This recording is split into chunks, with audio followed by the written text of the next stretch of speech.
Assalamualaikum warahmatullahi wabarakatuh.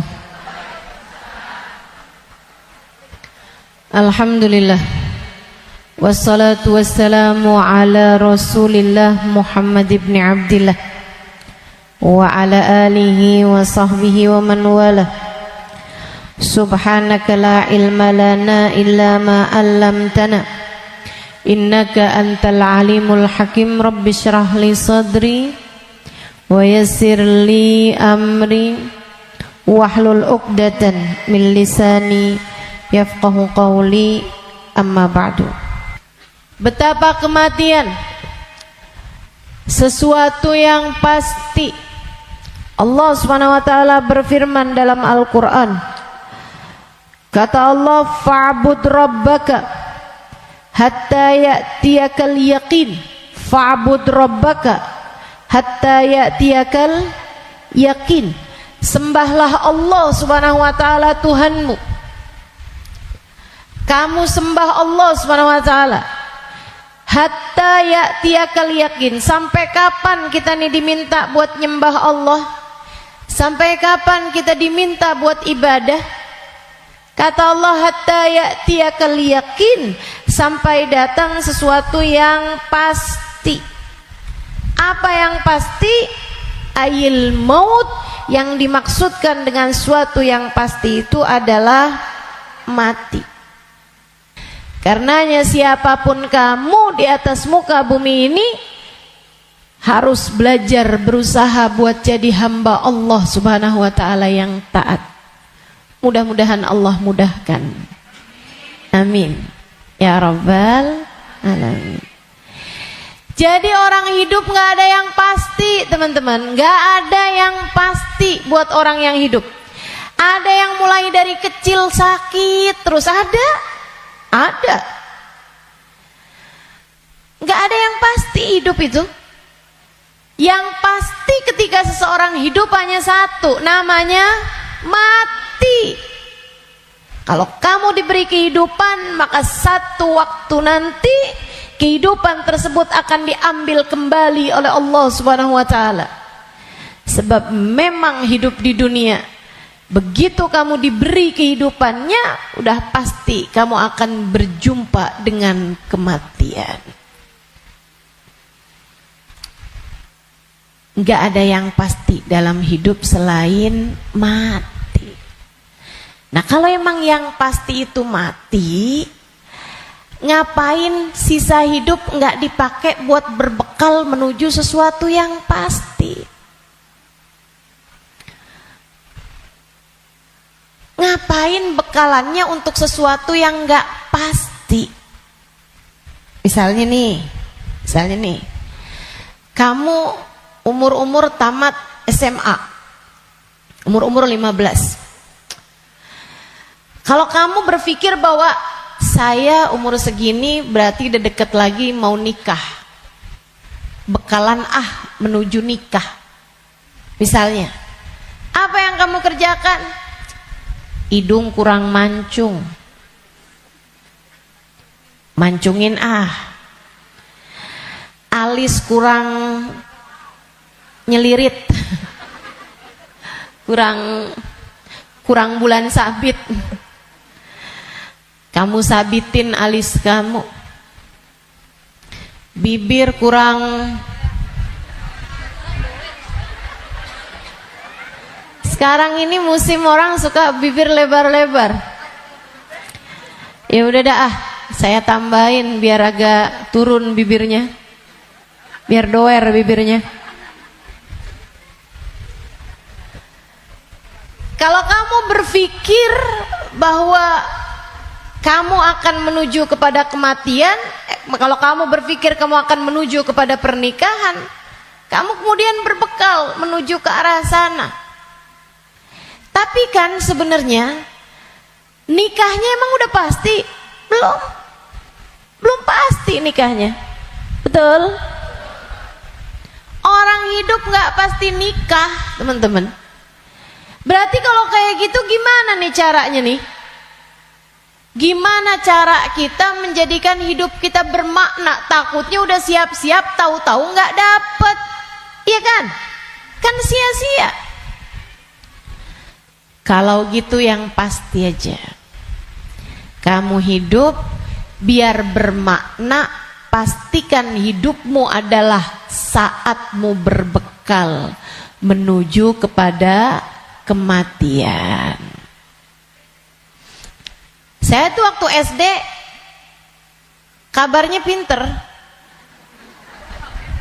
Mungkin ada guru-guru saya di sini. Selamat pagi Bu Guru.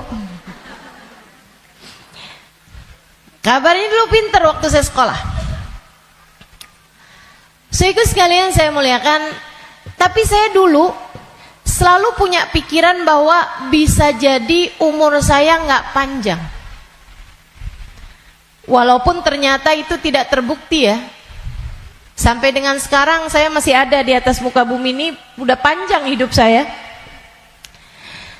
Dulu itu saya selalu berpikir bahwa bisa saja umur saya nggak panjang. Saya SD, itu saya punya temen sekolah siang, sekolah madrasah, namanya Madrasah Al-Wasliyah. Saya punya temen meninggal dunia. Masih seumuran saya gitu kurang lebih. Sejak saat itu saya kayak selalu berpikir bahwa bisa jadi umur saya nggak panjang. Bisa saja saya juga meninggal dunia gitu. Akhirnya saya suka berpikir bahwa apa yang harus saya lakukan untuk menjadikan yang saya kerja akan bermanfaat kalau umur saya pendek. Akhirnya saya jadi mikir, kalau saya jadi dokter, umurnya harus panjang loh dokter itu. Karena sekolahnya lama. SMP, SMA, kan saya ceritanya SD. SMP, SMA, kuliah. Kuliahnya S1. Habis itu S2. Habis itu ST katanya. Buat jadi dokter spesialis itu kan mesti banyak sekolahnya. Apalagi kalau mau spesialis yang spesialis lagi gitu. Buat jadi dokter yang bagus. Artinya sekolahnya tuh panjang. Baru bisa jadi dokter yang hebat, dokter yang mumpuni di atas usia 30-an tahun, bahkan mungkin 40-an tahun. Habisnya itu dia praktek mengamalkan ilmunya. Berapa lama? Sampai ketika datang ajal menjemputnya. Manfaatnya ilmunya itu berapa lama? Untuk bisa dipraktekkan bermanfaat buat umat manusia gitu. Sampai dengan berapa lama? Sebentar aja berarti. Kita aja kalau udah dirawat sama dokter yang terlalu tua rada was-was. Betul gak? Dokternya mau nulis resep, ambil kacamata dulu gitu kan. Terus nulisnya agak tangannya gemeteran. Takut kita. Ini kalau misalnya dia ngelihatnya salah-salah gitu kan. Atau dia mau nyuntik tangannya udah gemeteran. Waduh udah kayaknya rada gimana gitu. Tapi kita sama dokter muda juga kita ragu-ragu. Betul gak? Coba tuh. Betapa ternyata mau jadi dokter aja itu umurnya cuman dari sekitar 40 sampai ke 50 atau 60 tahun dah gitu. Cuman segitu doang. Sisanya udah enggak tuh. Udah enggak maksimal. Saudaraku sekalian saya muliakan, saya jadi mikir gitu. Wah, kalau gitu enggak usah jadi dokter deh, takutnya umur-umur 30-an tahun saya meninggal, saya enggak bekalan apa-apa nih. Apa ilmu, apa hal yang bisa membuat saya bisa nggak nyesel kalau saya mati muda? Itu yang saya pikirkan lagi zaman saya SD. Hingga akhirnya saya memutuskan untuk saya akan belajar di pondok pesantren. biar saya kenal sama agama Allah, biar saya ngerti caranya jadi hamba Allah, biar saya kenal sama baginda pemimpin agama saya, baginda Nabi besar Muhammad, biar saya bisa dekat dengannya, hingga semoga begitu saya meninggal dunia saya dapat berjumpa dan bertemu dengannya. Itu harapan saya. Akhirnya saya belajar di pondok-pondok pesantren, terus belajar. Saudaraku sekalian, saya muliakan, alhamdulillah. Saya rasakan ilmu saya udah bermanfaat dari sejak usia 20 tahun. Saya udah mulai mengajar dari usia 20 tahun. Dan saya mengajarnya dalam bahasa Arab di kota Tarim, Hadramaut, Yaman. Saudaraku sekalian, saya muliakan. Pada akhirnya kehidupan mengajarkan kita bahwa jangan mau memperjuangkan sesuatu yang tidak kamu bawa mati. Begitu saya belajar lama, saya jadi ngerti bahwa ternyata bahkan bekalan menuju kematian itu bukan ilmu yang banyak, bukan. Akan tetapi hati yang tersambung dengan Allah penciptanya. Ruh. Sebab hulikatir ruhu lil abad. Ruh itu ketika diciptakan, ia diciptakan untuk selamanya. Ruh kamu ini, teman-teman sekalian, ini yang akan kamu bawa mati. Hati kamu itu adalah ruh kamu, rasa kamu. Ini yang akan kamu bawa mati. Kalau badan ini nggak akan kamu bawa mati. Begitu kamu mati, udah tuh nggak ada lagi urusan sama badan. Badan kamu bisa dimakan merayap-rayap tanah dan habis. Bibir kamu yang selalu kamu lipstikin, wajah kamu yang selalu kamu bedakin, mata kamu yang selalu kamu celain, pakaiin celak, kuku-kuku kamu yang selalu kamu potong setiap kali ia memanjang, badan kamu yang selalu kamu rawat, kamu kasih makan, kamu bersihkan. Ini hanya akan menjadi makanan santapan rayap-rayap tanah. Ulat-ulat tanah nanti akan masuk ke lubang-lubang hidungmu. Ia akan masuk dalam seluruh anggota tubuhmu dan kamu habis. Makanya katanya Sayyidina Ali bin Abi Thalib, siapa yang kerjanya buat badannya, siapa yang hidupnya hanya mementingkan urusan tubuhnya, silakan cari pahalanya kepada rayap-rayap tanah. Silakan minta balasannya kepada rayap-rayap tanah. Ulat-ulat tanah, mereka yang senang banget, wih, mulus. Ih, badannya bagus. Enak banget nih kita makannya, katanya gitu. Saudariku sekalian yang saya muliakan, bukan untuk itu kamu diciptakan, bukan untuk itu kamu diciptakan. Yang aslinya dari diri kamu adalah ruhmu, yang sejatinya pada dirimu tidak akan terpisahkan adalah hatimu. Ala inna fil jasadi mudghah, idza salahat salahal jasad kullah, wa idza fasadat fasadal jasad kullah. Ketahuilah di dalam tubuh manusia terdapat segumpal darah, disebut hati. Jika bagus, bagus semuanya, jika rusak, rusak semuanya. Ketahuilah segumpal darah tersebut adalah hati.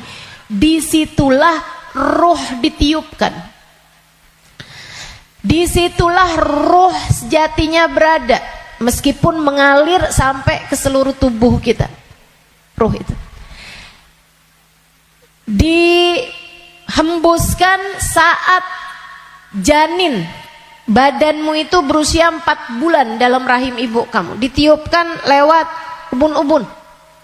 Makanya Bu, ketika Allah menciptakan batok kepala kita, itu semuanya udah full kecuali ada satu lubang kecil di ubun-ubun. Makanya kalau anak bayi ubun-ubunnya masih lembut, tulangnya belum keras, karena asalnya memang bolong. Kenapa Allah bolongin? Buat niupnya ruh, ditiupkannya ruh saat usia 4 bulan tuh dari situ. Ruhnya dimasukin, ditiupkan oleh malaikatnya Allah Subhanahu wa taala.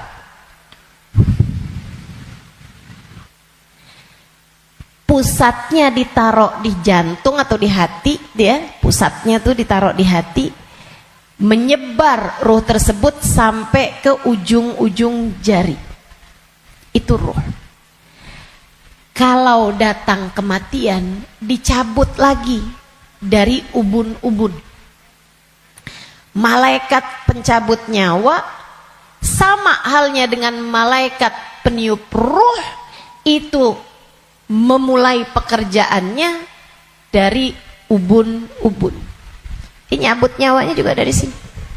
Dicabut dari atas kan, yang duluan hilang yang kaki. Makanya orang kalau mati tuh kakinya duluan yang dingin. Yang lain masih hangat tapi kaki udah dingin, itu berarti sudah memulai proses pencabutan nyawa. Sama kayak ada prosesnya bayi ketika keluar, makanya ada istilah pembukaan 1, pembukaan 2, pembukaan 3 tuh. Sama halnya juga dengan peniupan ruh. Ruh juga begitu. Ketika ditiupkan dan ketika dicabut itu juga seperti itu. Ada masa-masa berhentinya, namanya sakarat. Namanya sekarat. Ala inna lil mauti sakarat, kata Nabi Muhammad sallallahu alaihi wasallam. Ketahuilah, kematian ada sekaratnya. Kematian ada hentakan-hentakannya, enggak sekaligus. Kematian ada tahapan-tahapannya.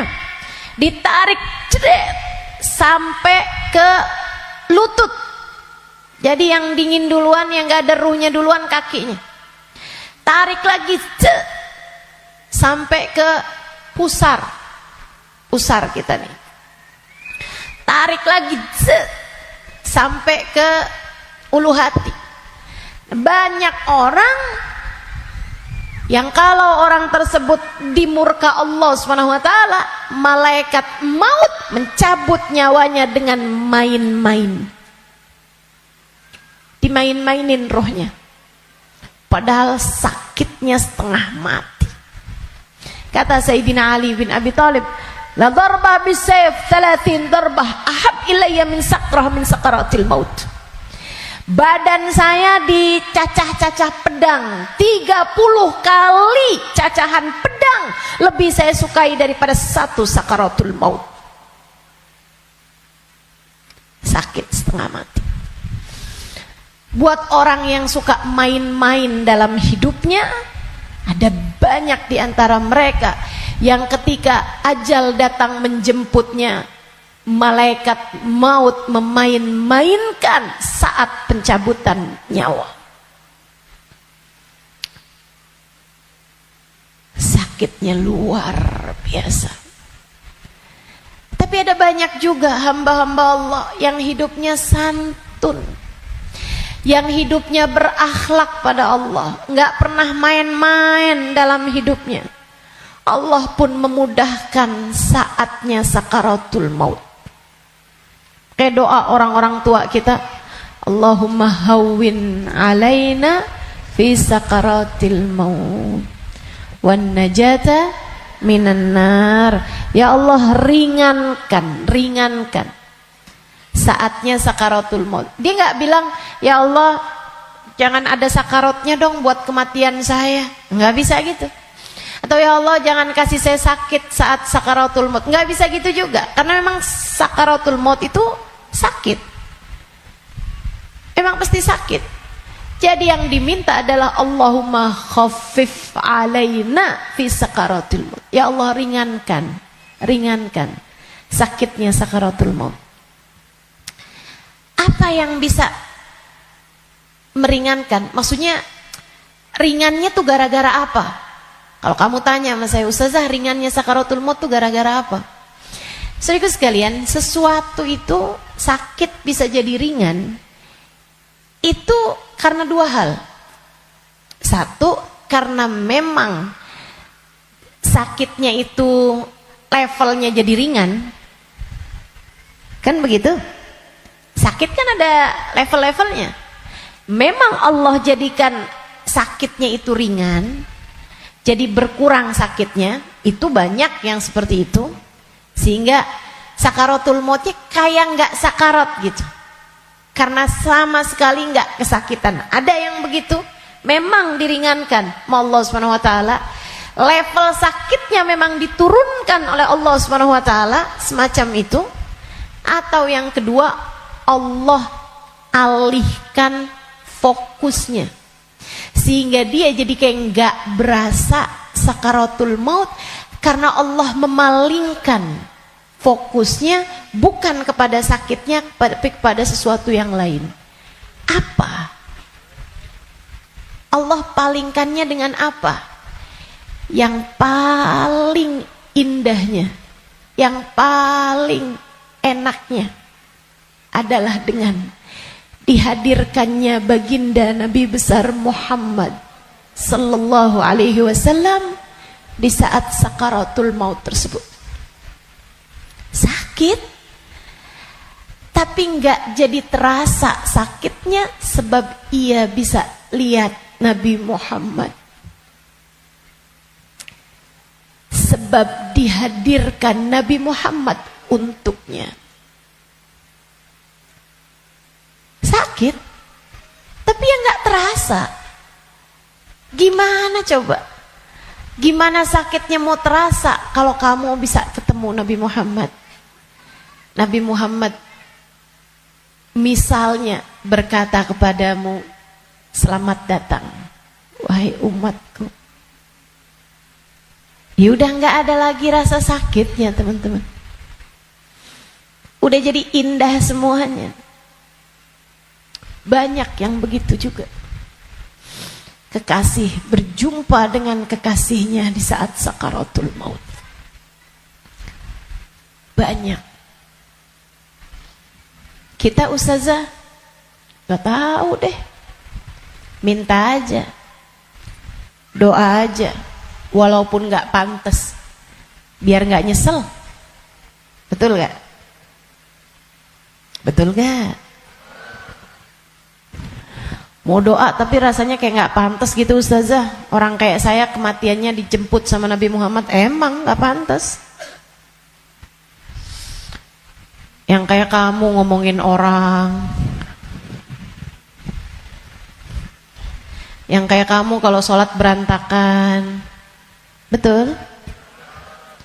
Ngarepin kematiannya dijemput sama Nabi Muhammad, siapa kamu? Betul gak? Sama. Saya juga berpikir hal yang sama denganmu. Siapa saya? Sampai saya berharap kematian saya dijemput sama Nabi Muhammad. Tidak ada di antara kita yang pantas. Gak ada di antara kita yang layak. Gak ada. Gak ada. Tidak saya, tidak kamu, sama. Sama. Tapi kita tetap berdoa. Kita tetap meminta kepada Allah SWT. Kali-kali aja doa kita diijabah. Ya siapa tahu ya kan? Siapa tahu. Soalnya takut kalau nggak minta nyesel. Sebab Nabi Muhammad itu dermawan. Sebab Nabi Muhammad itu dermawan. Kadang-kadang orang kalau dermawan tuh kita nggak bisa kira. Tahu-tahu memberi lebih dari yang kita minta. Itu sakaratul maut. Nanti habis cabut tuh dari pusar sampai ke dada. Dada, hati, itu teman-teman pusatnya. Allati tattali'u alal afidah. Sampai ketika roh tersebut nyampe di afidah, nyampe di dada, tempatnya hati kita itu, pusatnya. Makanya orang kalau ngerasa sakit hati pasti pegang dadanya gitu. Nggak ada yang pegang kepalanya, sakit hati saya, nggak ada. Apalagi pegang kaki, sakit hati saya, nggak ada. Pasti bilang sakit hati saya gitu, yang dipegang dada. Karena memang tempatnya ruh, pusatnya itu adanya di situ, hati kita. Itu sakaratul maut paling sakitnya tuh di situ, karena sumbernya tuh di situ. Baru kemudian dicabut lagi sampai ke ghargharah, sampai ke leher. Kau udah nyampe di ghargharah, hakikat kamu akan ditampakkan. Saat itulah kamu dibukakan langit, bisa lihat tempat balik kamu tuh surga atau neraka. Dan itu bisa terjadi tahun depan, dan itu bisa terjadi bulan depan, untukmu atau untukku. Itu bisa jadi di waktu yang masih sisa panjang, bisa jadi juga sudah tinggal sedikit lagi waktumu untuk merasakan apa yang disebut dengan sakaratul maut ini. Semuanya pasti ngalamin, semuanya nggak ada yang bisa lari. Saat ghargharah, saat nyawa udah sampai di tenggorokan, dibukakan pintu demi pintu, kata Nabi Muhammad. Ketika Nabi bercerita kepada Sayyidah Aisyah, ya Aisyah, man ahabba liqa Allah, ahabballahu liqa'ah, wa man kariha liqa Allah, karihallahu liqa'ah. Wahai Aisyah, siapa yang senang saat perjumpaannya dengan Allah, Allah pun senang berjumpa dengan dia. Siapa yang benci berjumpa dengan Allah, Allah pun benci berjumpa dengan dia. Ya Rasulullah, walakinnana nakrahul maut. Bukannya semuanya takut memati, Rasul? Takut kan gak senang? Bukankah kita semuanya takut mati, Rasul? Kalau takut mati kan artinya kita nggak seneng. Kalau kita nggak seneng, Allah nggak seneng juga dong ketemu kita. Nggak gitu Aisyah. Tapi nanti saat ghargharah, saat nyawa sudah di tenggorokan, Allah akan bukakan langit-langit, dan Allah akan perlihatkan tempat kembali bagi ruh seseorang. Rohnya itu baliknya kemana? Siapa yang ketika dibukakan langit-langit tahu tempat kembalinya adalah neraka, dia pun takut ketemu sama Allah, dia benci berjumpa dengan Allah, Allah pun benci berjumpa dengannya, walaupun dia bunuh diri sekalipun. Dia bunuh diri nih, pengen mati kan orang bunuh diri. Tapi begitu ruhnya sampai di tenggorokan, begitu dia lihat tempat kembalinya adalah neraka, dia pun takut, kepengen gak jadi bunuh diri. Dia pun pengen balik hidup lagi, karena dia lihat ternyata tempat kembalinya adalah neraka yang sangat menakutkan. Dia benci berjumpa dengan Allah, Allah pun benci berjumpa dengannya. Sebaliknya, orang mukmin, orang yang tawadhu, orang yang hidupnya buat nyari Allah,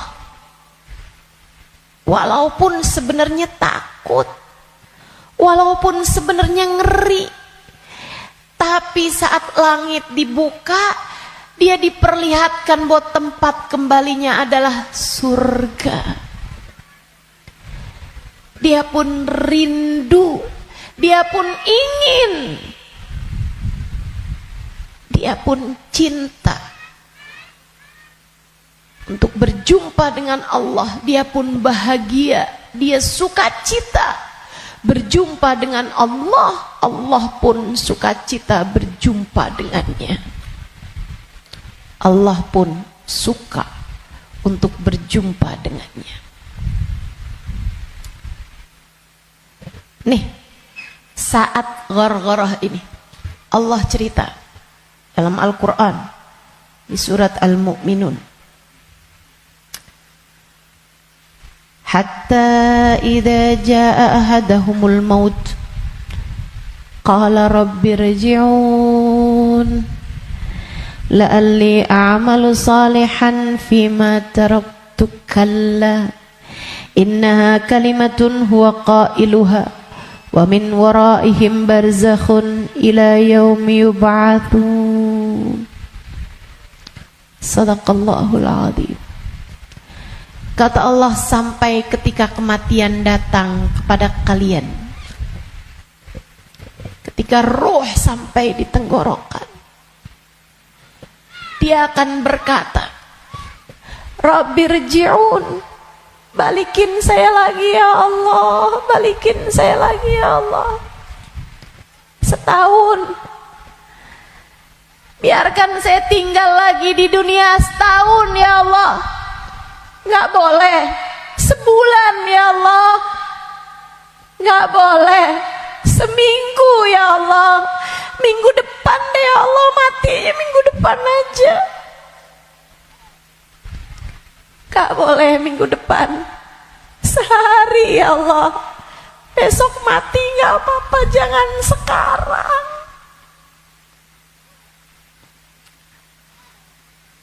Gak boleh sejam ya Allah, sejam.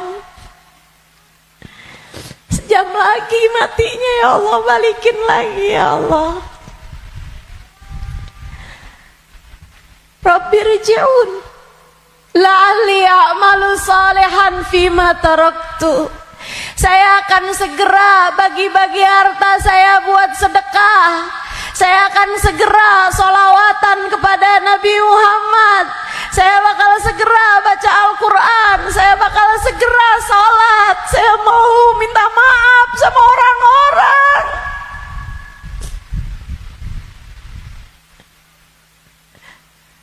Saya mau minta maaf sama orang-orang.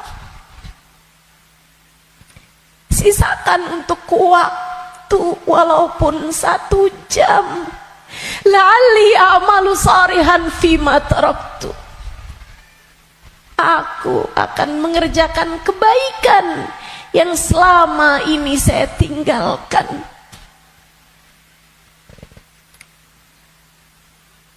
Apa jawab Allah? Kalla innaha kalimatun huwa qailuha. Enggak ada. Sekarang kalimatmu itu hanya jadi omong kosong belaka. Enggak ada ceritanya kamu dikabulkan. Waktunya sudah habis. Game over. End. Udah habis. Kamu gak punya nyawa cadangan. Kamu gak punya hidup simpanan. Kamu tidak sedang dalam masa percobaan. Begitu kamu masuk usia balik, semua sudah mulai tercatat untukmu. Tak ada lagi waktu untuk kembali. Innaha kalimatun huwa qailuha. Itu hanya sekedar kalimat disampaikan begitu aja. Kamu minta balik, enggak ada ceritanya. Wa min waraihim barzakhun ila yaumi yub'atsun. Sekarang waktunya kamu hidup di alam barzakh sampai hari kiamat datang.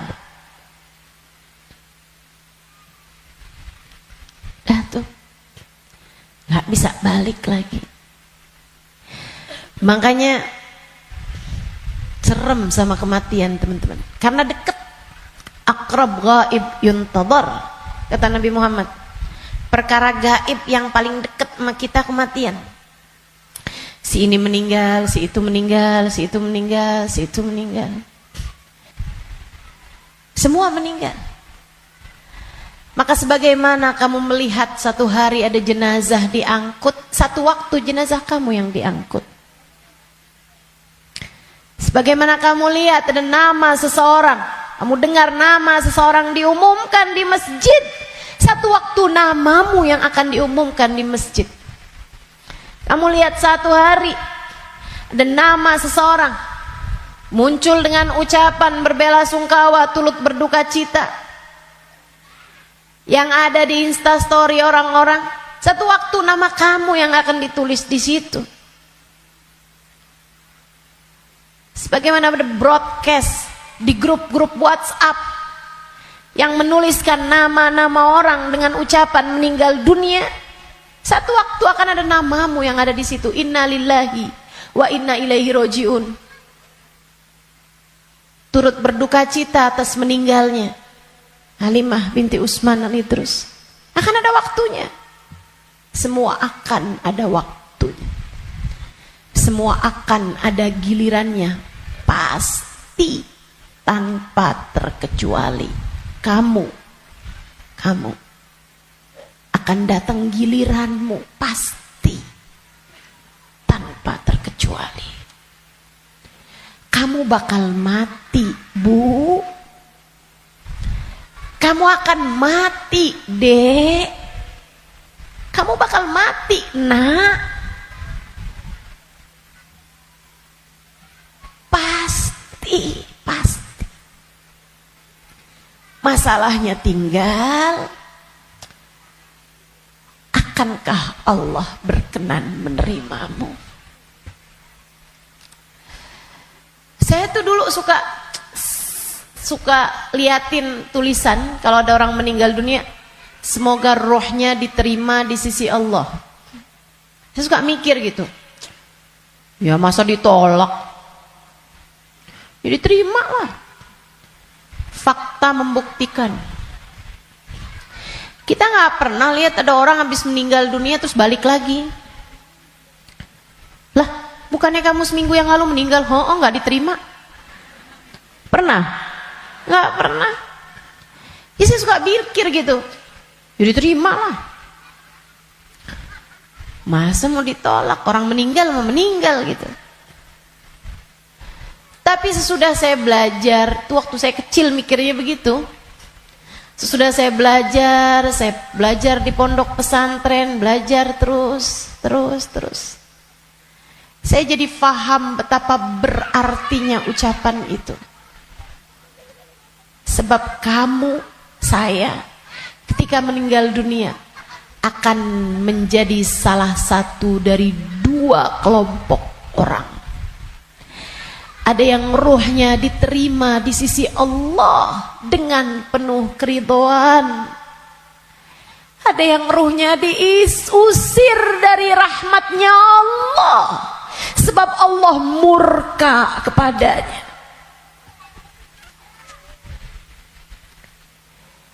Kalau waktu hidup kayak gini nih, kamu lagi punya perlu, kamu datang ke rumah saudaramu, ditolak dari yang satu, bisa kamu datang ke tempat saudaramu yang lain.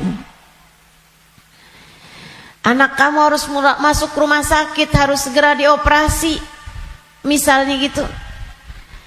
Harus ada DP yang harus kamu bayar, atau ada keperluan apapun misalnya. Kamu bisa datang ke tempat saudaramu, dia nggak bukain pintu, kamu bisa datang ke tempat yang lain. Dia nggak ngasih, kamu bisa datang ke tempat yang lain. Kamu misalnya mau bikin kopi, gulanya nggak ada, misalnya gitu, kamu bisa datang ke tempat saudara kamu, sebelah kamu, tetangga kamu, nggak dikasih, nggak dibukain pintu, atau dibilang nggak ada misalnya, bisa lagi ke tempat saudaranya, tempat sebelahnya. Orang hidup ini andai ditolak dari yang satu, kita masih punya pilihan tempat yang lain, seapa-apanya masih ada pilihan tempat yang lain. Tapi kalau kamu meninggal dunia, kamu hanya akan menjadi wa inna ilaihi raji'un, hanya akan kembali kepada Allah Subhanahu wa taala. Kalau pintu rahmatnya Allah tertutup darimu, kalau kamu diusir dari kasih sayang Allah Subhanahu wa taala, Allah tidak berkenan menerimamu, kemana kiranya kamu akan pergi? Terusir dari pintu rahmatnya Allah, kamu mau kemana? Bu, Kak, Dek, Nak, saya sampaikan ini dengan sungguh-sungguh. Jangan pernah mau main-main dalam hidupmu. Jangan main-main sama hidup. Sebab selama kamu hidup, kematian masih akan membayangi. Dan begitu datang kematian sementara Allah belum ridho kepadamu, sangat mungkin rohmu tidak diterima Allah, hingga Allah pun mengusirmu dari pintu rahmatnya, dan kamu dikembalikan kepada lembah kemurkaannya.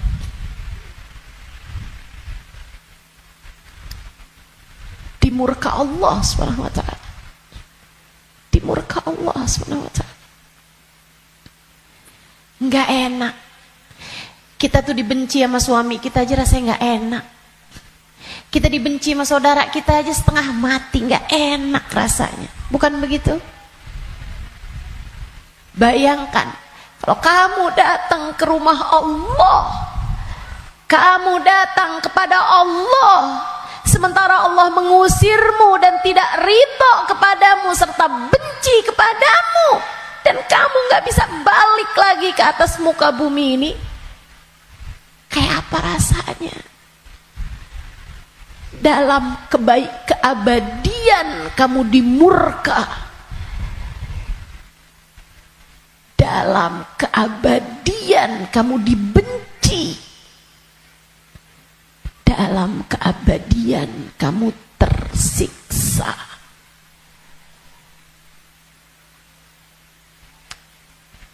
Nggak akan sabar, nggak akan sabar. Makanya sekarang nih di dunia kamu masih bisa sabar. Kalau lagi nggak enak sabar aja. Malam-malam ngantuk mau tahajud, yang sabar. Bangun tahajud, yang sabar. Biar nanti kamu nggak ketemu waktu di mana kamu tidak akan sabar menghadapinya. Kamu nggak akan kuat ngadepinnya. Sekarang kamu kuat. Buat puasa kamu kuat. Buat baca Quran kamu kuat. Buat hadir majelis taklim kamu kuat. Buat baca maulid kamu kuat. Buat berbuat baik pada orang tua kamu kuat. Buat berbuat baik sama suami kamu kuat. Buat doain anak-anak kamu kuat. Buat ngurusin rumah kamu kuat. Buat ngerjain kebaikan-kebaikan kamu kuat. Maka kerjakan apa yang kamu kuat untuk menghindarkan diri dari sesuatu yang kamu gak bakal kuat. Bertahanlah terus. Bertahanlah untuk tetap menjadi solehah. Yang sabar jadi solehah. Tetaplah jadi hamba Allah yang solehah. Gak kuat nih saya, enggak, kamu kuat, kamu kuat. Saya gak kuat lagi Ustazah ngadepin suami kayak begitu. Kuat, kamu kuat. Saya gak kuat lagi Ustazah ngadepin orang tua saya nih Ustazah. Kuat, kamu kuat. Gak kuat lagi saya ngadepin anak-anak saya Ustazah. Kamu kuat, kamu kuat. Kamu kuat. Saya gak kuat puasa, kuat, kuat. Saya nggak kuat tahajud, kuat. Saya nggak kuat baca zikir habis duhur, habis subuh ke isyraq, kuat. Saya nggak kuat baca ratib malam-malam hari, ngantuk saya, kuat. Kamu kuat ngerjain itu semua. Saya nggak kuat ustazah buat berbuat baik sama semua orang. Saya pengen marah aja semuanya. Enggak, kamu kuat. Jangan marah-marah, jangan marah-marah. Kamu kuat. Teman-teman saya sekalian, yang nggak kuat kalau kamu mati dan kamu terusir dari rahmatnya. Yang kamu nggak kuat kalau sampai di dalam kubur ruhmu disiksa, kamu nggak akan kuat. Yang nggak kuat kalau kamu datang malaikat yang menanyai dalam kuburan dan kamu nggak bisa jawabnya, hingga kemudian malaikat tersebut mulai menyiksamu, kamu nggak akan kuat. Sisanya di dunia ini kamu kuat. Saya dijahatin terus sama tetangga saya nggak kuat lagi, kamu kuat. Saya ditinggalin sama teman-teman saya nggak kuat. Percaya saya, kamu kuat. Saya sakit ustazah, saya udah gak kuat lagi. Kuat. Yang kamu gak kuat kalau kamu sampai diusir dari rahmatnya Allah. Yang kamu gak kuat kalau ruhmu keluar, dan bisa jadi itu bulan depan, bisa jadi itu minggu depan. Saat ruhmu keluar dan kamu ngelihat tempat kembalimu adalah neraka, kamu nggak akan kuat.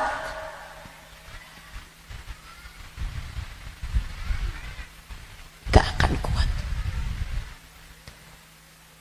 Saat kamu berkata, Rabbirji'un la'alli a'malu salihan fima taraktu. Ya Allah, balikin saya ke dunia ya Allah.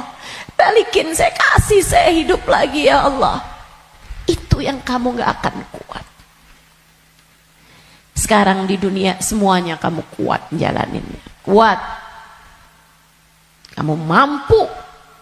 Kamu bisa bertahan untuk tetap menjadi solehah. Percaya saya. Saya sangat miskin ustazah, saya udah gak kuat lagi hidup di dunia ini. Kamu kuat.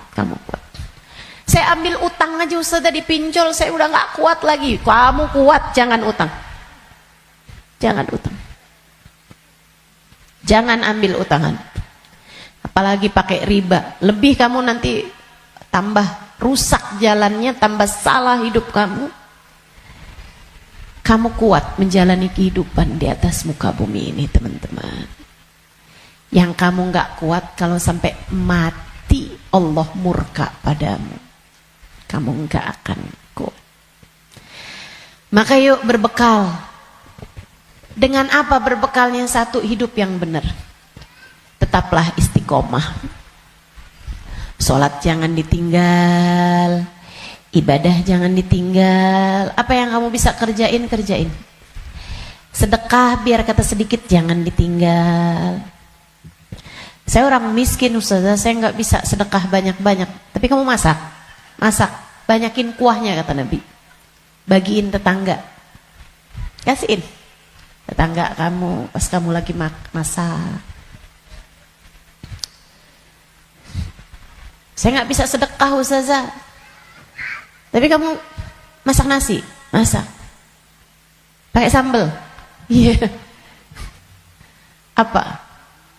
Tempe goreng, banyakin. Sisain dikit buat tetangga kamu, kasih buat orang yang susah juga yang ada di sekitarmu.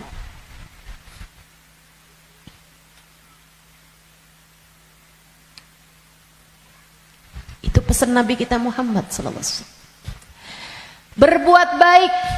Saya nggak bisa ustazah, saya nggak ada sesuatu yang bisa saya sedekahkan. Senyum bisa bukan? Kamu punya bibir? Ya punya sih ustazah. Ya udah senyum aja kalau gitu. Ketemu orang, bisa nyenengin orang, apa kabar? Sehat?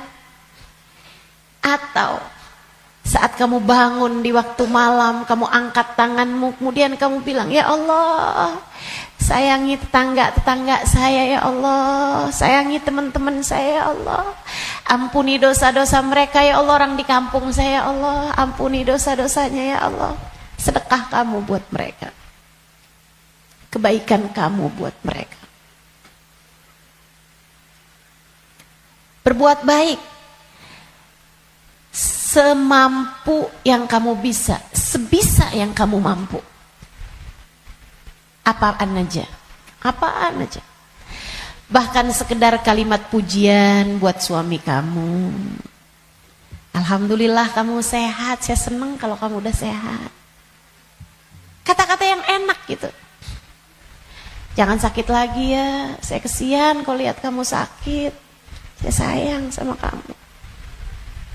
Kalimat yang enak. Ganti kalimat-kalimat yang gak enak. Udah sehat kan, berarti bisa kerja lagi kan. Susah kalau kamu sakit nih. Terus kita mau makan apa kalau kamu sakit terus-terusan? Gak enak banget sih kalimatnya.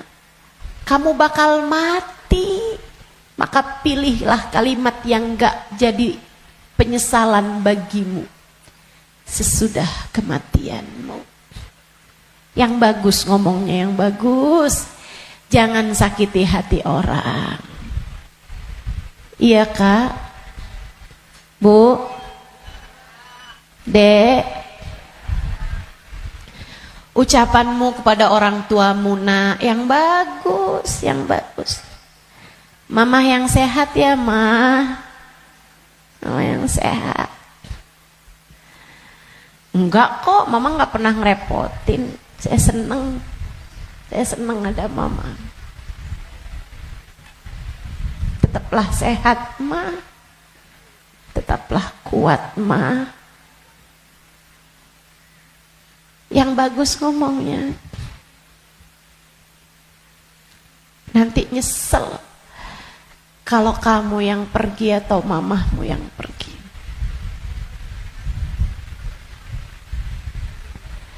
Kepada abahmu, ayahmu, gitu juga. Ngomong yang bagus-bagus aja.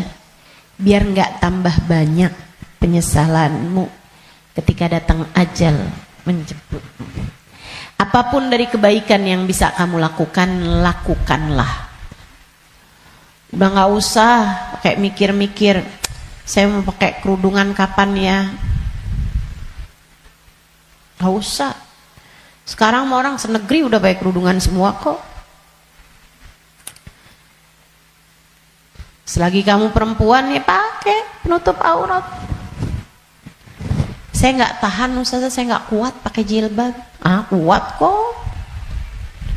Semua kuat. Bismillah. Bismillah. Lakukan kebaikan, jangan tinggalkan. Sebab seperti mana kamu hidup, seperti itulah kamu akan mati. Jika kebaikan yang kamu lakukan dalam hidupmu, kamu hanya akan berjumpa dengan kebaikan-kebaikan sesudah kematianmu. Kebaikan kamu lakukan karena Allah, Allah akan membalasmu dengan kebaikan-kebaikan dari sisinya. Dan itu akan sangat menyenangkan. Kama ta'ish tamut. Sebagaimana kamu hidup, seperti itu pula lah kamu akan mati. Maka tetaplah istiqomah di jalan Allah. Itu bekal utama. Bekal keduanya, selalulah berdoa, selalulah meminta kepada Allah agar dikaruniai husnul khatimah. Sering-sering minta, ya muqallibal qulub, tsabbit qalbi ala dinik. Wahai zat yang membolak-balikan hati, tetapkanlah hati kami berada dalam keimanan kepadamu. Selalulah berdoa, Rabbana la tuzigh qulubana ba'da idh hadaitana wa hab lana min ladunka rahmatan innaka antal wahhab. Ya Allah, jangan pernah kau cabut hidayah iman yang telah kau anugerahkan kepadaku. Anugerahkanlah pula untuk kami rahmatmu. Sesungguhnya engkau adalah zat yang maha memberi. Selalulah berdoa, Ya Allah biha, Ya Allah biha, Ya Allah bihusnil khatimah, Ya Allah biha, Ya Allah biha, Ya Allah bihusnil khatimah. Ya Allah, aku mohon padamu, Ya Allah, aku minta padamu husnul khatimah, Ya Allah. Akhir kehidupan yang baik. Kematian dengan membawa iman, kematian sedangkan kau berkenan menerima kami, Ya Allah. Terus doa, terus minta sama Allah. Sebab la yarudul qada illa doa. Tidak ada yang dapat menolak takdir buruk selain doa. Doa terus, doa terus, doa terus. Kalau ada waktunya doa tuh, kayak lagi majelis, kemudian silahkan berdoa, silahkan sampaikan hajatmu. Habis sholat, jangan dulu langsung bangun, sebelum kamu berzikir kemudian berdoa, kan begitu. Nah kalau doa jangan minta dunia mulu teman-teman. Kalau semua doa mau minta dunia, habis dunianya selesai kamu bawa apa? Kamu punya apa? Minta juga. Urusan akhirat malah justru jauh lebih penting daripada meminta urusan dunia yang akan kamu tinggalkan begitu kamu mati. Jangan kalau doa yang diminta duit lagi, duit lagi. Jangan kalau doa yang diminta jodoh lagi, jodoh lagi. Atau biar hati suami nggak berpaling, itu aja yang kamu minta. Biar suami nggak poligami, ustazah, itu terus doa saya ustazah. Bukan hanya itu yang kamu perlukan teman-teman. Doa urusan dunia tuh kalau bisa sekedarnya aja. Karena hidup di dunia ini qalil, sedikit, katanya Imamul Haddad, tabalagh bil qalili minal qalili. Bekelan dunia ini sedikit aja lah, karena dunianya itu emang sedikit. Dikit lagi juga mati. Kalau doa itu yang kiranya kamu gak nyesel begitu kamu masuk ke dalam alam kubur. Doanya minta apa? Minta husnul khotimah. Doa minta Allah ridha, minta biar Allah selamatkan, minta biar Allah bahagiakan kalau kamu ada di dalam kuburan, minta biar Allah bahagiakan ketika nanti kamu di padang mahsyar. Jadi begitu ajal datang menjemputmu, kamu masih punya simpenan dari doa-doa yang belum diijabah Allah SWT, yang belum kamu rasakan ijabahnya. Begitu kamu mati, kamu udah punya simpenan doa buat mahsyar. Begitu kamu mati, kamu udah punya simpenan doa buat kubur. Begitu kamu mati, kamu udah punya simpenan doa buat kiamat. Begitu kamu mati, saat di padang mahsyar dibangkitkan, kamu udah punya simpenan doanya. Tinggal tunggu ijabahnya. Nah kalau doanya belum pernah kamu doain, gimana mau ngarepin ijabahnya? Nah kamu gak pernah minta. Ya Allah, kubur saya, ya Allah, saya sekarang maunya kubur saya biar seneng, ya Allah. Ternyata kok nggak seneng, kata Allah. Nah kamu nggak pernah minta. Di dunia yang sering mintanya, biar nanti kamu dapat ijabahnya. Di dunia yang sering minta, ya Allah, jadikan kami ada dalam rombongan Nabi Muhammad. Jadikan kami ada dalam rombongan umat Nabi Muhammad, ya Allah. Jangan cuma di majelis maulid aja doanya. Saat tahajud tuh kamu doa, minta ya Allah nanti di akhirat ya Allah jadikan saya ada dalam rombongan Nabi Muhammad. Biar nanti begitu kamu mati, kamu udah punya simpenan doanya, tinggal nunggu ijabahnya. Kata Allah, ud'uni astajib lakum, mintalah, niscaya akan aku beri. Jadi di akhirat kamu tinggal nungguin saat doa mau diijabah. Sebab kalau kamu mintanya nanti gitu kan di akhirat, ya itu tadi kata Allah, innaha kalimatun wa qailuha. Kalimatmu tuh nggak ada artinya lagi, nggak ada maknanya lagi. Sebab akhirat bukanlah tempat berbuat. Dunia nih tempatnya berbuat. Akhirat hanyalah tempat untuk dibalas. Kalau saatmu di dunia kamu hanya minta dunia, apa yang kamu persiapkan buat sesudah kematianmu?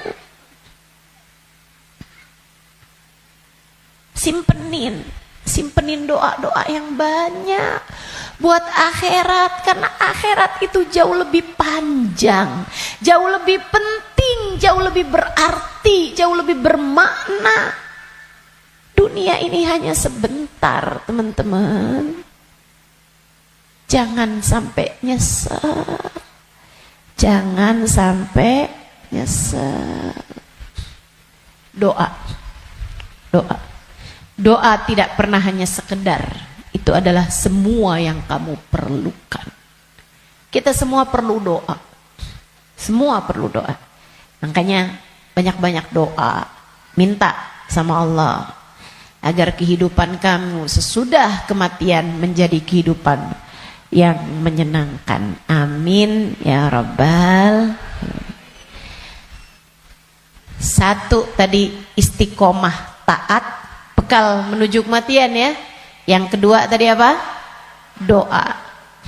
Yang ketiga, teman-teman saudariku sekalian, bekal menuju kematian itu ampunan dari Allah Subhanahu wa taala. Itu bisa kamu dapat dengan memohon ampunan, beristighfar dan bertaubat, meninggalkan dosa-dosa. Kamu mau berbekal menuju kematianmu, tinggalin dosa. Tinggalin dosa. Tinggalin dosa. Udah deh, ucapkan selamat tinggal buat dosa-dosa. Adik-adik yang sudah umur 20-an tahun, belum datang jodoh, Ustazah saya pacaran ya. Jangan. Kenapa Ustazah? Dosa. Tinggalin dosa. Kamu belum tentu punya waktunya buat taubat. Kamu belum tentu sisa waktumu itu mencukupi untuk kamu bertaubat. Nggak usah deket-deket sama dosa. Ya Ustazah, kalau nggak pacaran kita nggak nikah Ustazah. Siapa bilang? Banyak kok orang-orang nikah nggak pakai pacaran. Dan banyak juga orang pacarannya sama siapa, nikahnya sama siapa. Betul? Betul? Ngapain kamu menghabiskan energi, menghabiskan rasa hanya untuk menjaga jodoh orang? Ngapain? Udah jauh lebih aman kamu gak usah jagain jodoh orang, kamu jagain hidup kamu sendiri. Sebab yang akan mendapatkan balasannya adalah dirimu sendiri. Dek, Nabi Muhammad tuh seneng sama pemuda-pemuda yang taat, lebih daripada senengnya Nabi Muhammad sama orang-orang tua yang taat. Jadi kamu gak usah nunggu tua buat taat. Kamu gak usah nunggu tua buat deket sama Nabi Muhammad. Justru di saat kamu masih muda, andai pun kamu nanti sampai tua, justru di saat muda nih kesempatan kamu buat deket sama Nabi Muhammad. Sebab Nabi seneng sama pemuda-pemudi yang hidup dalam menjalani taat kepada Allah Subhanahu wa taala. Dijanjiin barengan sama Nabi Muhammad. dijanjiin ada dalam naungan di bawah arasnya Allah di saat tidak ada naungan kecuali naungan Allah. Syab nasya fi taatillah, pemuda, pemudi, laki-laki, perempuan, muda yang hidup dalam taat pada Allah Subhanahu wa taala. Kamu umur masih 17 tahun tapi sudah istiqomah tahajud, Nabi cinta padamu. Kamu umur masih 17-18 tahun, akan tetapi kamu istiqomah baca Al-Quran, Nabi cinta padamu. Umur masih belasan tahun, tapi kamu udah punya zikiran yang kamu istiqomahkan baca. Kamu udah punya solawatan yang kamu istiqomahkan baca. Kamu bahkan nyaris hafal kitab-kitab maulid yang berisi sejarah hidupnya Nabi Muhammad. Fix, kamu pantas dicinta sama Nabi Muhammad.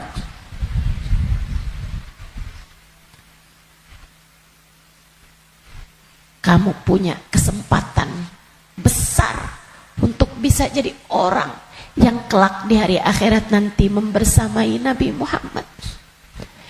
Tinggalin dosa, dek, tinggalin dosa, gak ada pentingnya.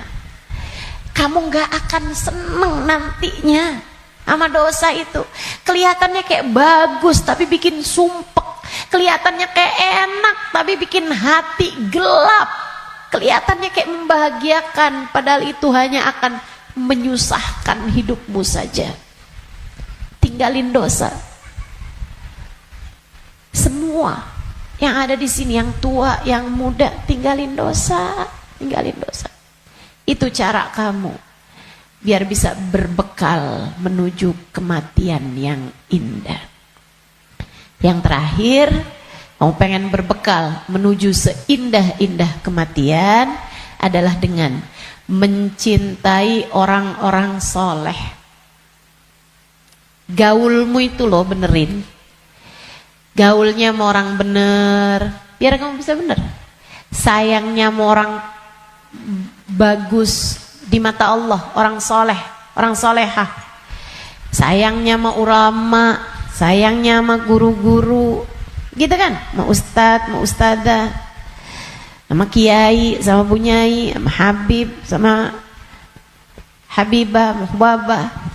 Itu bikin kamu bisa jadi orang-orang yang meninggalnya nanti dalam keadaan-keadaan yang indah. Tentu di akhirat kita semuanya ingin dikumpulkan dengan orang-orang baik. Maka kalau kamu di akhirat nanti dikumpulkan orang baik, caranya adalah bersamalah dengan mereka dari sejak di dunia. Bersamalah dengan mereka dari sejak di dunia. Hadirlah di majelis-majelis ilmu, yang seneng dengerin kajian-kajian dari para ulama, yang seneng melantunkan bersama-sama maulid, solawat, istighfar bareng-bareng, doa bareng-bareng, qiyam bareng-bareng. Kebersamaanmu dengan apapun di dunia akan membuatmu bersama di akhirat nanti dengan orang-orang yang kurang lebih sama. Hadirnya, senangnya di majelis-majelis ilmu, majelis-majelis dzikir, majelis maulid kayak begini, sangat pantas nanti dikumpulinnya di akhirat dengan orang-orang soleh-solehah. Kamu pikir orang-orang soleh-solehah kumpulnya di mana kalau bukan di tempat-tempat yang semacam ini? Makanya ayo bismillah, cintai mereka. Andai pun kamu nggak lagi bersama dengan mereka, para ulama-ulama, para hamba-hamba Allah soleh-soleha, tetaplah bersama dengan mereka dalam doa. Saat doa tuh, saat doa, sertakan hamba-hamba Allah yang soleh-soleha.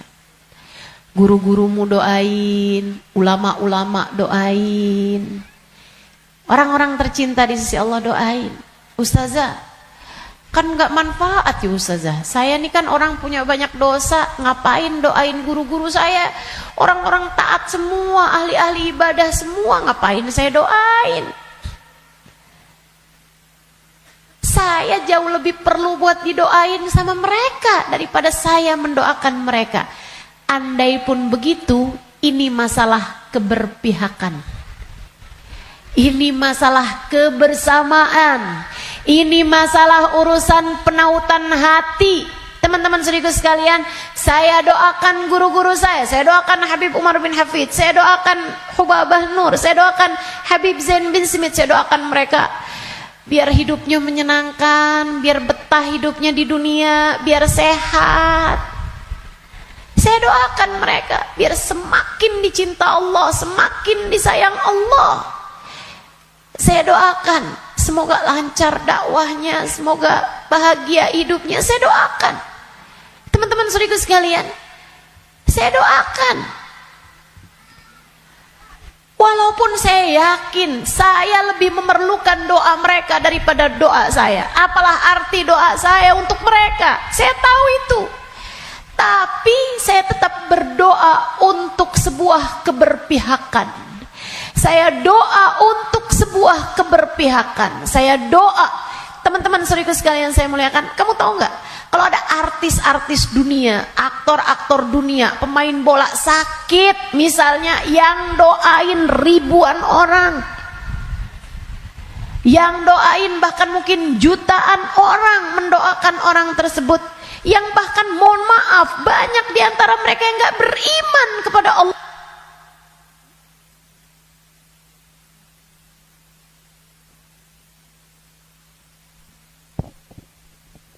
Yang bahkan banyak di antara mereka yang tidak beriman kepada Allah Subhanahu wa taala. Kenapa orang-orang mau mendoakan orang tersebut? Itu dia tuh namanya keberpihakan, penautan hati. Kita doain guru-guru kita walaupun kita merasa kita lebih perlu doa mereka daripada doa kita, daripada mereka terhadap doa kita, biar Allah tahu ada orang-orang soleh dalam lisan-lisan kita. Biar Allah tahu ada mencintai para ulama di dalam hati kita. Biar Allah lihat hati kita punya cinta yang besar kepada hamba-hamba yang tercinta di sisi Allah. Pada akhirnya biar Allah tahu kita ada di jalan mereka. Kita ada di jalan mereka. Biar semoga di akhirat nanti Allah membersamakan kita bersama dengan mereka. Penting mencintai orang-orang soleh. Sebab almar'u ma'aman ahab, seseorang di akhirat nanti hanya akan dikumpulkan dengan orang yang dia cintai. Dan yang paling penting buat kita cintai, nomor satu, yang ada di puncaknya adalah baginda kita Nabi besar Muhammad. Maka bekal terbesar untukmu datang di negeri akhirat adalah dengan kamu mencintai dan banyak menyebut nama Nabi Muhammad dalam solawat-solawatmu kepadanya. Kata beliau, siapa yang suka memuliakan akhir-akhir segala sesuatu, Allah akan memuliakan akhir kehidupannya dengan husnul khotimah. Allah itu menjadikan al-umur bi khawatimiha. Segala urusan tergantung dari bagaimana akhirnya. Kata Nabi kita Muhammad sallallahu alaihi wasallam, al-umur bi khawatimiha. Segala urusan tergantung dari bagaimana akhirnya. Kita punya kehidupan, ini tergantung dari bagaimana akhirnya. Demikian pula dengan keadaan-keadaan kita. Allah SWT menjadikan akhir-akhir segala sesuatu tuh yang paling bagusnya. Kayak makanan aja, kata Nabi Muhammad, al-barakah fil akhir. Berkah adanya di akhirnya. Makanya jangan ninggalin sisa di makanan. Yang paling berkahnya justru ada pada bagian akhirnya. Saudaraku sekalian, saya muliakan, hari nih, sepanjang hari sama sepanjang malam, yang paling bagus bagian akhirnya. Sepanjang hari ini paling bagusnya saat menjelang maghrib, saat sore tuh, jelang-jelang maghrib.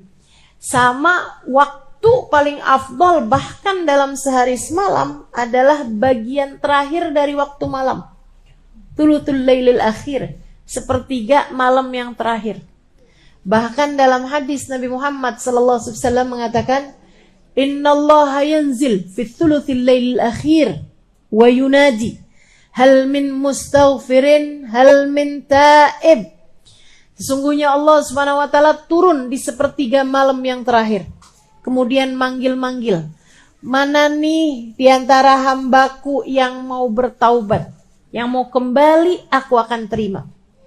Mana nih di antara hambaku yang mohon pertolongan, aku akan beri padanya pertolongan. Siapa nih di antara hambaku yang memohon ampunan, aku akan beri padanya ampunan. Hal min talib hajatin, siapa nih di antara hambaku yang meminta satu hajat, fauniluhul matalib, maka aku akan kabulkan segala hajat-hajatnya.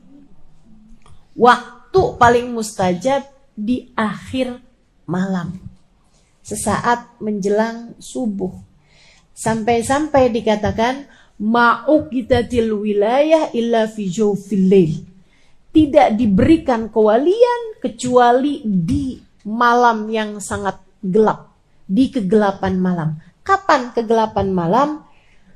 Malam semakin gelap, pertanda fajar sebentar lagi terbit. Artinya bahwa waktu paling gelapnya malam adalah di bagian terakhirnya malam. Nah, itu para wali-wali jadi wali karena mereka ada di waktu tersebut sedang munajat, sedang berdoa, sedang meminta, sedang ibadah pada Allah Subhanahu wa taala. Jadi kalau lagi mikir gitu, jangan-jangan saya wali. Coba diingat-ingat. Tahajudmu gimana? Ibadahmu di waktu malam gimana? Yang masih banyak tidurnya kayak kita ini udah deh. Yang penting selamat.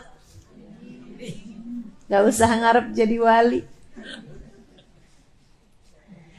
Sedikit sekalian, waktu paling mustajab, waktu paling berkah di akhir bagian malam. Demikian pula dengan akhirnya minggu, hari Jumat. Hari Jumat tuh akhirnya minggu. Nah, itu kan paling afdol. Hari dalam seminggu paling afdolnya adalah hari Jumat. Sedikit sekalian saya muliakan, kemudian akhir bulan. Itu namanya ayyamus sud, hari-hari gelap. Sunnahkan untuk berpuasa.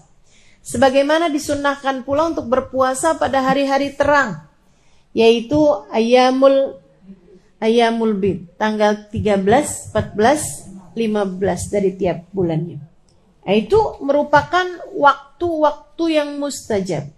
Termasuk juga yang segera akan kita jelang secara khusus, yaitu akhir tahun kita ini.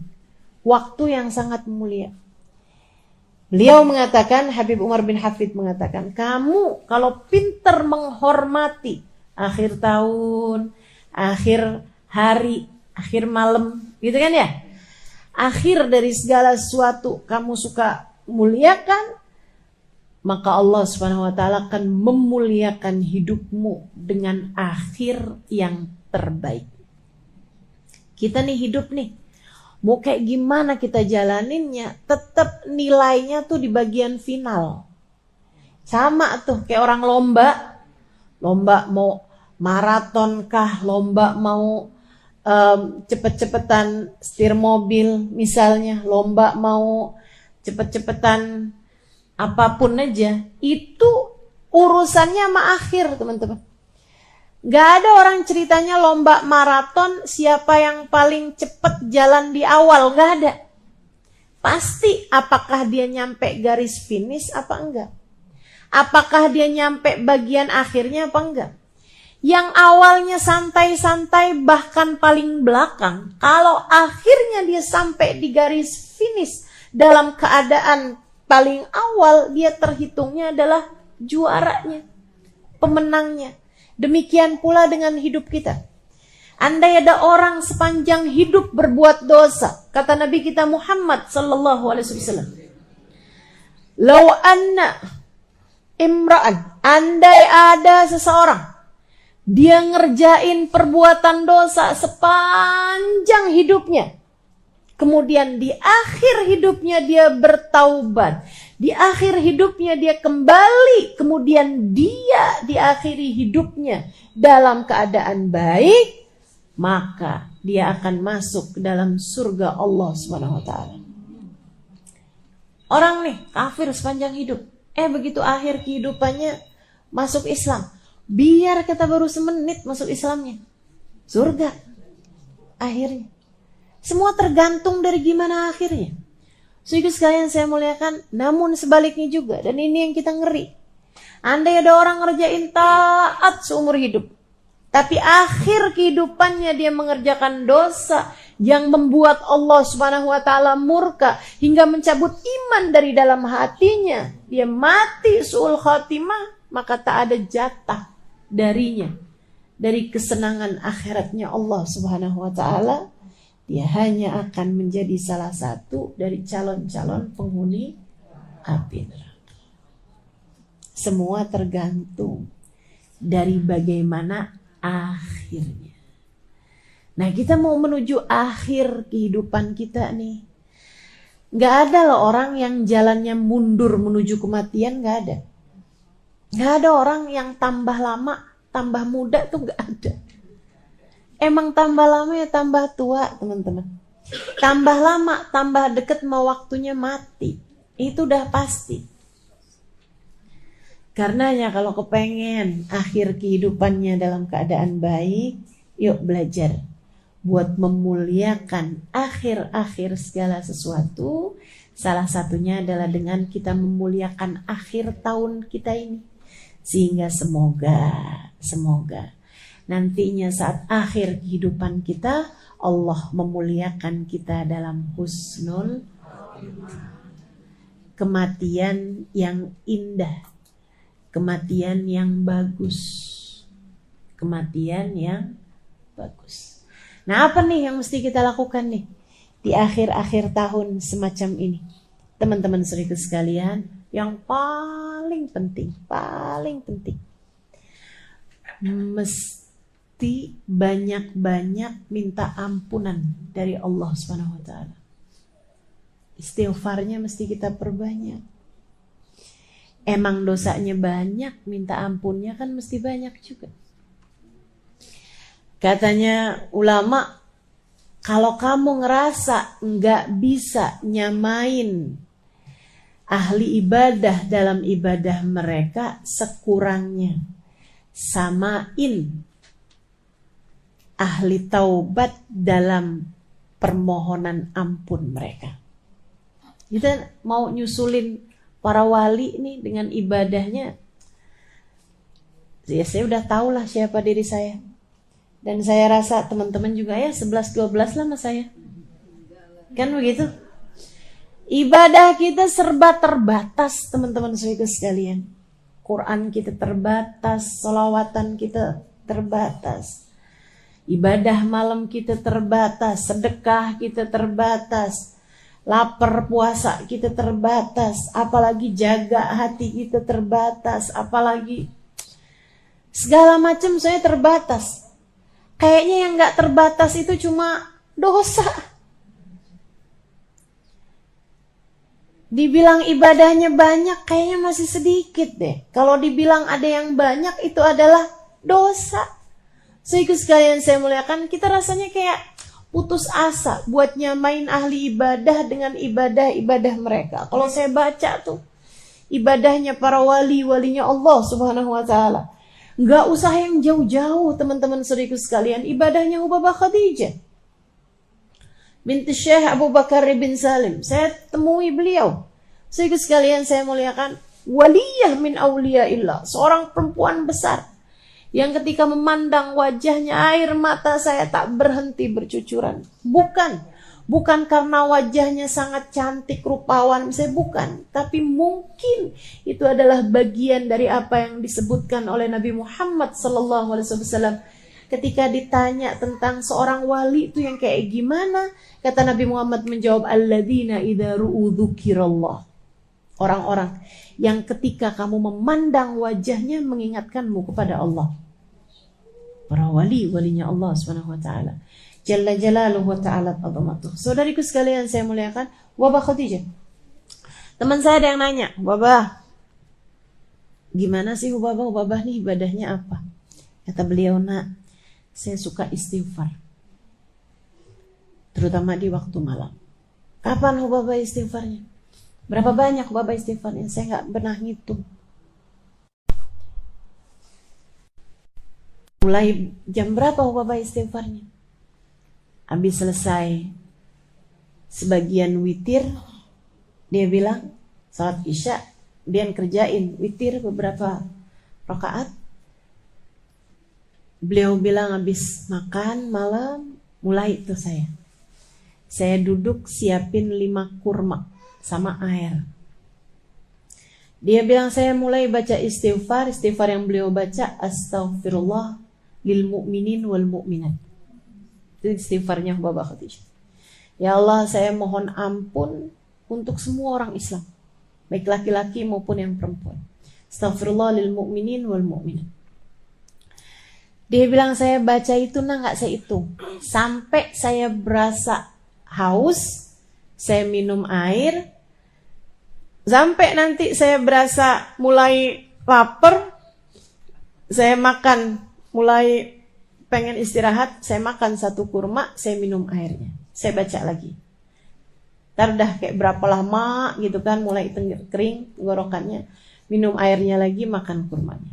Dia bilang kalau udah 5 kurma, selesai, udah tuh saya berdiri. Jam berapa kira-kira Hubabah? Ketika biasanya dia bilang ketika saya mendengar suara tarhim di masjid. Di malam besok. Itu ibadah para hamba-hamba Allah Subhanahu wa taala. Jalla jalaluhu ta'ala azamatuh.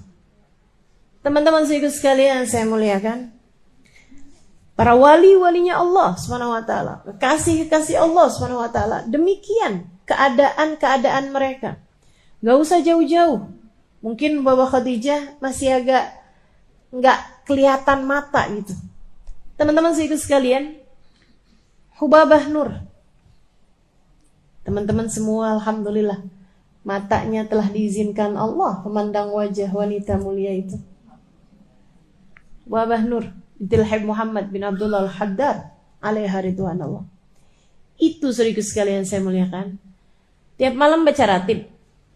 Dulu tuh kalau baca ratib, baca la ilaha illallah, itu cuma 40. Lama-lama naik 50, lama-lama naik 100. Lama-lama 500. Sekarang ini udah 1000. Saya baca ratib sama beliau di salah satu perjalanan, nih kok la ilaha illallahnya lama banget. Saya bilang, wah, khalasna. Itu udah selesai nih baca ini. Dia bilang alaf Halimah. Ya Allah Tuhan, alaf banyak. Masya Allah. Beliau, saudaraku sekalian saya muliakan, ada tuh teman-teman saya ajakin waktu itu bulan Ramadan. Habis selesai buka puasa, diundang sama beliau sholat berjamaah, lagi kurang sehat. Maghrib. Habis selesai salat maghrib, beliau yuk awabin masing-masing nggak jamaah. Habis selesai awabin, beliau bilang, Halimah, saya kalau bulan Ramadan gini saya qadha salat biar kita dapat nih pahalanya kan lipat-lipat nih kalau bulan Ramadan. Barangkali ada salat kita dulu yang kurang sempurna. Beliau kemudian qadha salat maghrib, qadha salat maghrib, isya qadha salat isya gitu ya. Sholat maghrib berjamaah. Udah. Habis selesai beliau bilang, kita mau sholat tasbih. Tahu kan sholat tasbih? Isya, habis isya, ba'diyah isya sama awabin 6 rakaat. Habis itu sholat qadha 3 rakaat maghrib. Habis itu sholat tasbih 4 rakaat dengan baca tasbihnya kan 300 kali itu kan. Masya Allah, Masya Allah. Sampai teman-teman saya pada bolak-balik nanya, Ustazah sholat apa lagi nih? Ini sholat apa lagi? Kita belum selesai apa sholatnya. Masya Allah. Ubah Nur. Segitunya beliau bilang, saya ini lagi kurang sehat, Halimah doain. Saya bilang nih kita nih dapetin kurang sehatnya Hubabah. Sehatnya kita aja kayak gak nyampe gitu. Gimana kalau beliau pas lagi sehatnya? Subhanallah, subhanallah. Ibadah, teman-teman sekalian. Ibadah. Kita gak bisa nih nyamain ibadahnya ahli ibadah. Ya sekurangnya lah kita nyamain istighfarnya, permohonan ampunnya ahli taubat. Biar jangan sampai ibadah banyak kagak, dosa banyak iya tapi gak dapetin ampunan banyak. Biar sekurangnya ibadahnya kurang, dosanya banyak, istighfarnya, permohonan ampunnya juga biar banyak. Insya Allah. Jadi di akhir tahun semacam ini teman-teman sekalian, yuk kita banyak-banyakin istighfar. Banyak-banyakin mohon ampun. Banyak-banyakin minta pada Allah SWT, ya Allah ampuni, ya Allah ampuni. Ya Allah ampuni. Istighfarnya kita perbanyak. Bangun tidur kita minta ampun. Habis selesai sholat kita minta ampun. Ini kan? Jalan-jalan banyakin istighfar. Sambilan ngapain kita istighfar. Istighfar terus minta maaf. Minta ampun sama Allah SWT. Allahumma anta rabbi wa ana abduk. La ilaha illa anta khalaqtani. Ya Allah, Engkau adalah Tuhanku, aku adalah hambamu. Ya Allah, Engkau telah menciptakan aku. Khalaqtani fa ana abduka wa ana ala ahdika wa wa'dika mastata'tu. Kau telah menciptakan aku, maka semestinya aku menepati janji dan melaksanakan perintah-perintahmu. Tapi ya Allah, abu'u laka bi ni'matika alayya wa abu'u bi dzambi. Kau datang padaku dengan berbagai macam kenikmatan, sementara aku datang padamu dengan bertubi-tubi dosa. Faghfirli fa innahu la yaghfiru dzunuba illa anta. Ampuni aku ya Allah, tak ada yang dapat melakukannya selain Engkau. Perlu banyak ampunan, teman-teman. Kita ini perlu banyak ampunan. Minta ampun, dilebihin dari biasanya di akhir-akhir hari ini. Di 10 hari terakhir dari tahun ini. Minta maaf sama orang-orang di sekeliling kita. Bukannya lebaran Ustazah kemarinan udah. Iya lagi. Terutama kadang nih kita minta maaf sama orang-orang yang jauh sama kita. Teman-teman SD segini tua ya. Teman-teman pas lagi reunian gitu kan. Kita minta maaf sama orang-orang luar-luar sana tuh. Tapi gilirannya orang-orang dekat kita kadang kelupaan. Mesti serius minta maaf sama anak-anaknya. Mesti serius minta maaf sama suami. Apalagi yang masih ada orang tua. Mesti serius minta maaf sama orang tua. Kita ridho sama orang tuanya. Mesti serius minta maaf sama yang ada di rumah kita.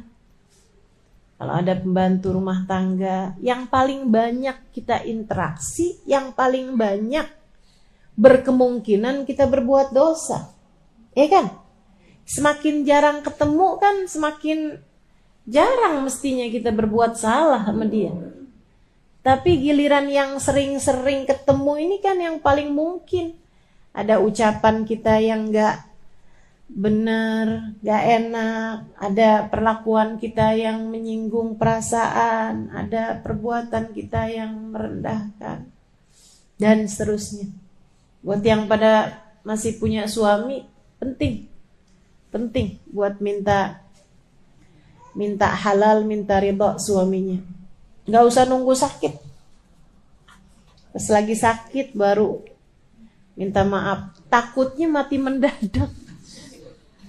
Mati gak pakai sakit kan kapan tuh mau minta maafnya? Mendingan mesti sering-sering aja minta maaf. Mesti sering minta ridha. Ini di hari-hari terakhir dari tahun ini nih. Pas lagi ada kesempatannya yang enak, minta maaf. Teman-teman saya sekalian. Memang sering ketemunya pasti sering banyak salahnya kan? Betul gak? Jarang-jarang ketemunya ya insya Allah jarang-jarang juga salahnya. Mudah-mudahan Allah ampuni dosa-dosa kita. Ustazah, kalau kita bikin salah sama orang tua, kita bikin salah sama suami, itu antara kita sama dia dosanya. Iya, antara kita sama dia dan antara kita sama Allah. Dua-duanya tuh. Kenapa gitu? Sebab Allah minta kita buat hormat sama mereka. Sebab Allah minta kita buat hormat sama suami kita. Karenanya misalnya nih, kita bikin salah yang suami nggak tahu. Luaran kita ngomongin suami kita, misalnya suami kita nggak denger, nggak tahu. Dosa apa nggak dosa tuh? Dianya kan nggak tahu, dia nggak tahu apa-apa. Jadi sekalian, lain dengan kamu ngambil duit di saku baju dia atau di dompet dia gitu, atau di ATM dia gitu kan. Nah, kalau itu dosa antara kamu sama suami itu udah pasti. Tapi kalau misalnya kita ngerjain dosa yang suami kita nggak tahu, itu dosanya antara kita sama dia aja atau antara kita sama Allah SWT. Dosa antara kita sama dia karena dianya nggak tahu, nggak dosa kita. Tapi yang lebih besar adalah dosa antara kita sama Allah SWT. Makanya anak-anak muda nih, terutama yang berumah tangganya masih baru awal-awal gitu kan. Ya saya berharapnya seperti itu. Walaupun kadang-kadang orang tua juga suka ada yang genit juga. Malam-malam suaminya udah tidur, dia WhatsAppan sama laki-laki lain, gitu kan? Dia ngelihat, di scroll misalnya, terus dia kirim DM ke laki-laki di luaran sana, ditanggapi, suaminya nggak tahu, betul, suaminya nggak tahu, tapi Allah tahu. Dan Allah SWT yang memerintahkan kita untuk bisa jaga diri kita, untuk bisa jaga harga diri kita, untuk bisa jaga hati suami kita. Yang minta kita melakukannya adalah Allah SWT. Maka meskipun suami kita nggak tahu, kita tetap dosa. Karena dosanya bukan hanya urusan antara kita dengan suami, melainkan dosa antara urusan kita dengan Allah SWT. Jalla jalaluhu ta'ala ta'ala. Karena ya teman-teman sekalian, paling banyak tuh kita punya salah pasti sama orang yang paling banyak kita berinteraksi sama dia. Mesti serius minta maaf. Termasuk ibu-ibu sekalian kepada anak. Kita nih masih punya banyak pemikiran bahwa orang tua tuh gak pernah bikin salah sama anak. Siapa bilang? Siapa bilang? Kayak yang mesti minta maaf tuh anak sama orang tua. Itu iya. Itu iya. Anak mesti minta maaf sama orang tua. Itu iya, betul. Tapi bukan berarti orang tua gak punya salah sama anak. Banyak. Dari kecil kita ngajarin mereka cinta dunia. Apa gak salah tuh? Salah. Kamu nak mesti belajar yang pinter. Biar kamu kaya. Nanti kalau kaya kamu dihormati orang. Gitu kan?